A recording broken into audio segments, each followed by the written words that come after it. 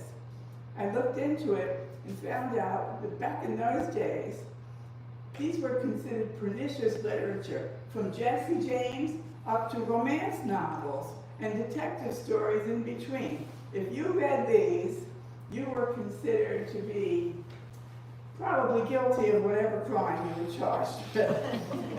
and it was in the headlines of different stories. You know, 3 kids robbed a boat over in Chrisfield, sailed across the bay, got caught in Solomon's, and they attributed it to a dime novel they had read.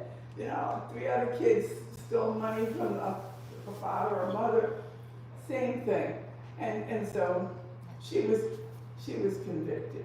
And then another comment that was made was that this was the newspaper's fault. They said this story was very similar to one a year ago when Mrs. Ricard up around Tyson was convicted of shooting her husband. And the bullet also entered on the right side of his head while he was sleeping. So she's convicted. She might as well say she was guilty, which is what Isaac Spandau, the detective, keeps saying to her. They decided to get her out of Calvert County because it had one of the worst jail in the whole state of Maryland, repeatedly found to be a horrible place. And also, it was very easy to break into, and they thought she might be lynched. Now, they did lynch people, black and white, in those days, and the thought that they might lynch this woman, well, yeah, they thought that could happen. So they put her in jail in Prince Frederick overnight, and then they took her up to Baltimore jail and kept her up there. So they bring her back to the grand jury, basically the same testimony that we heard at the inquest, and she hires 2 very good lawyers. One of them is the former state's attorney for Calvert County, Mr. John Gray, and a young man who's he's gotten rave reviews in different newspapers for his college career, and he now is a lawyer, and this will be his first case. And so on the other side, when the case comes up in Baltimore, the state's attorney up there is a man named Edgar Allan Poe, who happens to be the second cousin of the writer. And then the state's attorney, the assistant state's attorney, and Perrin, and this man is Helen from Solomon. So they put on the trial. Their major witness is Dr. Marsh, who testifies about the gun and other people, you know, how she was dressed and all the things that we heard earlier. And 2 people, Mr. Webster and another one, testify about the financial condition of the family to show that they were in dire straits.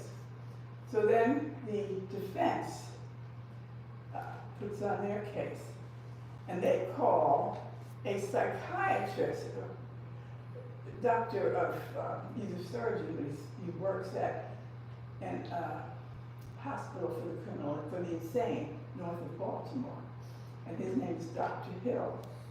And people are wondering, why are they calling him? Because he usually testifies as to somebody's competence to stand trial. And nobody has said Bessie is not competent. So he gets on the stand, And by the way, if you're ever up in Baltimore and you have a chance, I'm not kidding, the courthouse, now called Clarence Mitchell Junior Courthouse, is fantastic. And it had been open only about a year when this trial came up. And the courtrooms have been maintained just like they were back then. And one of the judges up there gave me a picture, which is in the book, of what the courtroom looked like. And the idea that they espoused was to create a temple of justice. And so in the courthouse, they will have a skylight with stained glass depicting 5 goddesses, goddess of justice, goddess of wisdom, goddess of et cetera, et cetera. And the place is absolutely gorgeous. So anyway, that's where she's tried. And Dr. Hill surprises everyone by saying that he thinks it could have been a suicide. Well, there's a gasp in the courtroom because this had never been brought up before, and the Heptastops were soundly against suicide. This was a crime against all morality, all humanity. You should never do this. So, but they had just lost a case just a few weeks earlier where a young man had purchased a big insurance, $5,000 insurance policy. He lived on the Eastern Shore. And he told his father he was coming to Baltimore to try to get a job. If he didn't get it, he'd never come back. He'd never see him again. Sure enough, he didn't get the job. He killed himself. So the father tried to collect on the policy, and the Heptastops said, hell no, we don't believe in it, we're not paying. And it went up to the top court in Maryland, which said you didn't put that exclusion in the policy, and therefore you have to pay. So that meant Bessie was free to raise the defense of suicide, which before would have meant if she succeeded in it, she would have gotten no money. She would have been spared because the penalty for murder would have been hanging. So they were free to bring this up. So Dr. Hill says, I want to demonstrate this. The court lets him do it. He calls up the 17-year-old son, Harrison, and has him lie on the floor in front of the jury box. And then he has him turn his head this way, the window's over here, turn this way, turn this way, and he says, we don't know how Captain Condiff was lying. So if he was lying this way, he could have been shot. So he creates this doubt. So then the other people testify that they never heard a cross word between this couple, this amazing couple. They never fought over anything to anybody's knowledge. So the only motive left is money, the insurance policy. And the prosecution hammers away at that. She did it for the insurance money. So then this young Tarleton Thomas, the attorney for the defense, he rises to give his summation. And he says very respectfully, with all due respect to my colleagues, they simply have not given you any evidence that my client committed this crime. And then he goes through for about an hour, and then the other attorney takes it in. Each side has an hour and a half to sum up. And he finishes by saying that now the prosecution had given them 3 choices: murder, first-degree murder, or manslaughter. Manslaughter would have spared her from the gallows. And the third was not guilty. So those were the 3 choices. I call the middle one the wishy-washy one. Gives you a little bit of room. And Mr. Thomas gives the jury 2 choices. He said, ladies and gentlemen, you must find my client guilty of first-degree murder. Not guilty. So the jury goes out. They're out for an hour and 10 minutes. I don't know, around 30 minutes, I think. And they come back in. And I'll tell you, because it is an unsolved mystery, so obviously they found her not guilty. It doesn't mean they felt she didn't do it. As they explained, there wasn't enough evidence to prove that she had done it. Remember, there are 2 other people in that house, the possibility of somebody else in the window, possibility, the expert says, of suicide. So Bessie is free. Well, she collapses right out on the floor. They had to take her to the hospital overnight. She never returns to Solomon's Island because people down there still believe she did it. And they probably, likely, would have made her pay for it. So her house is put up for sale, foreclosed on by Mr. Captain Webster.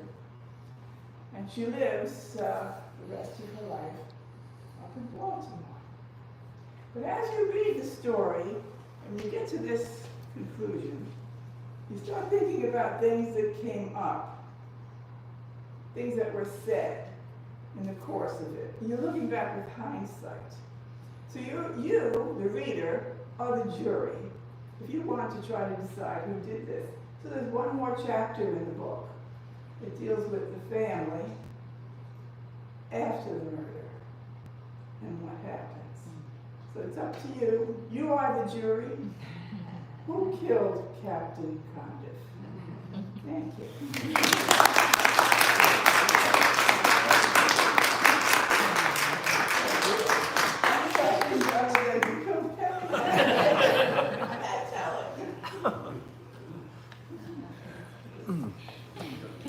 Sorry, you got a question over there? Yes. If they suggested that he committed suicide, how would the gun get outside?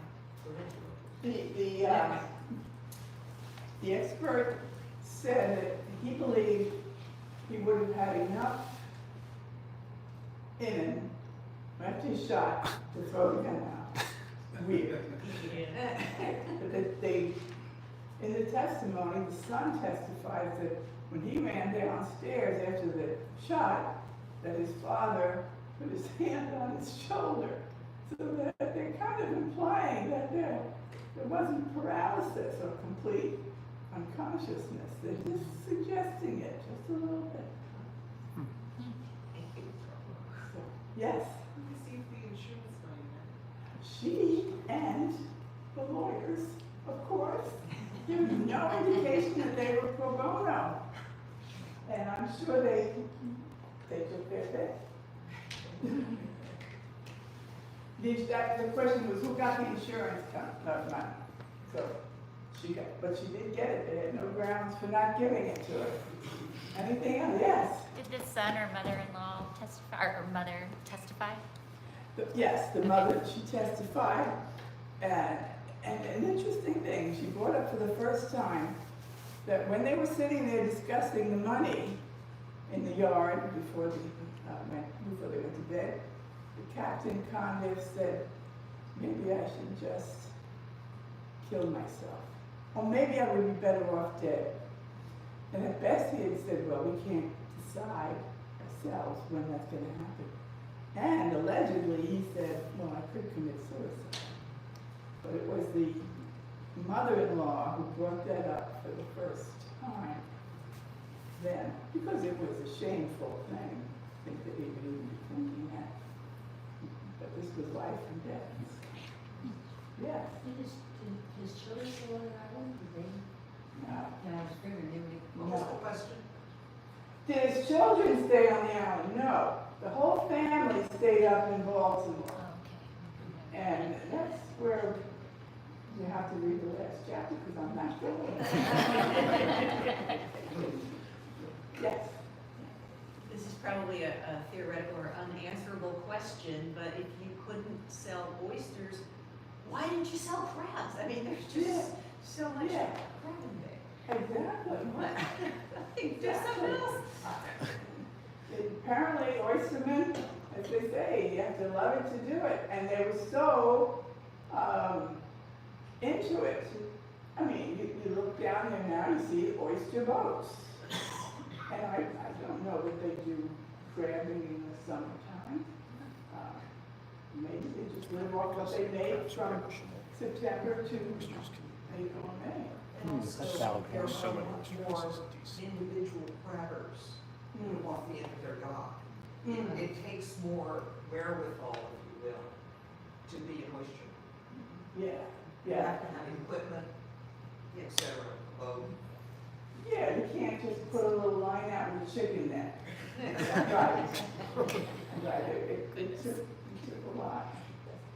Yes, yes. So how old was he when he, in 1900, you said he was 16 or something, when he came to Scotland? How old was he? He came, What was your question, I'm sorry? how old? He came over when he was about, Captain Condit came over when he was about 17, something. That's what you said. In the heyday of things, because his brother was already there. This is just like Cook Webster. Cook Webster founded a community where I live called Cove Point, and that's how I discovered this story.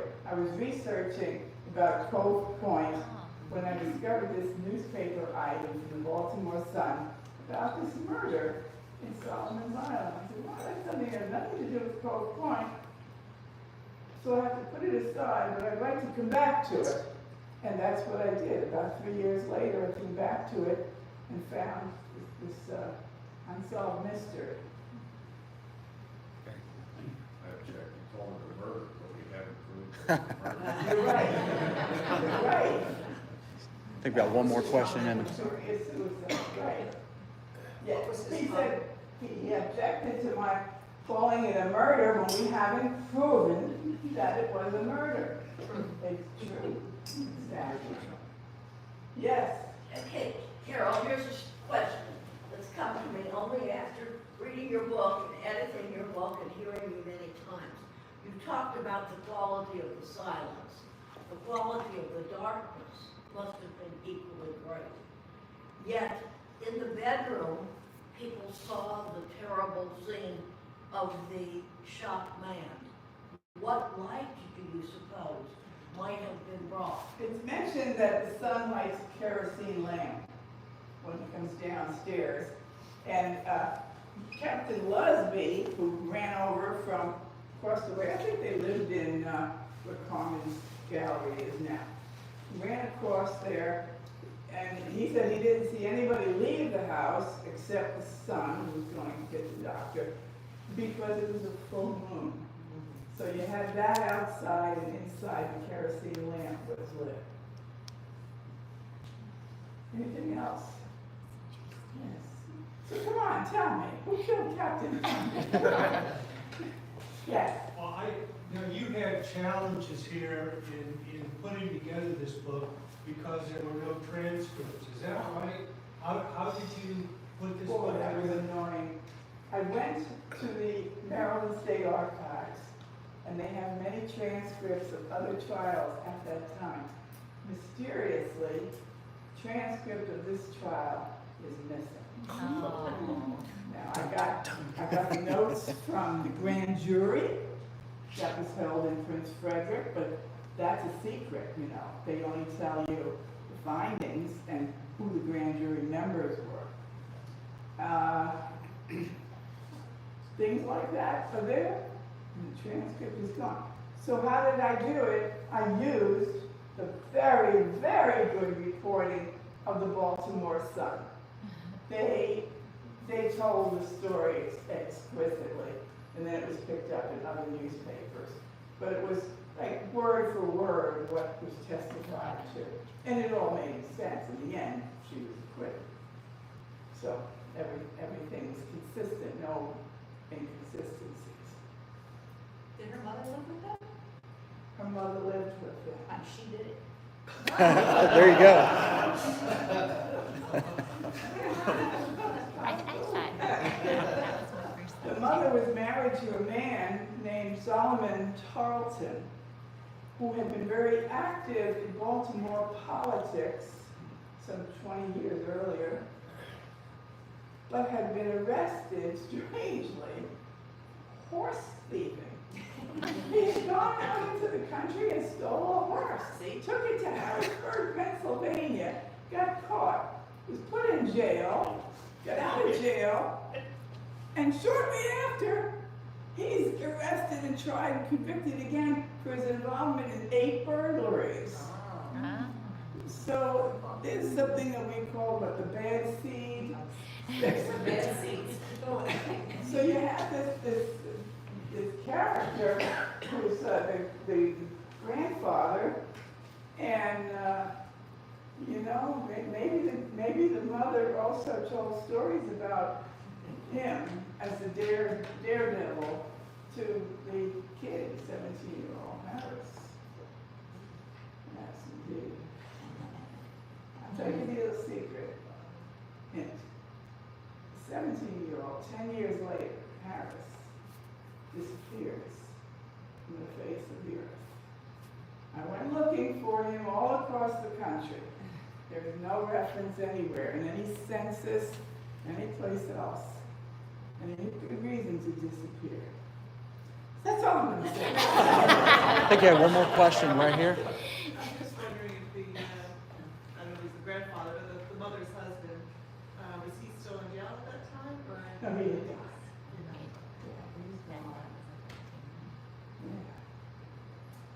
So, hope I piqued your interest. Thank you. Thank you very much. Thank you. You want to find out that is the clue to the mystery in the last chapter. We have Carol's book on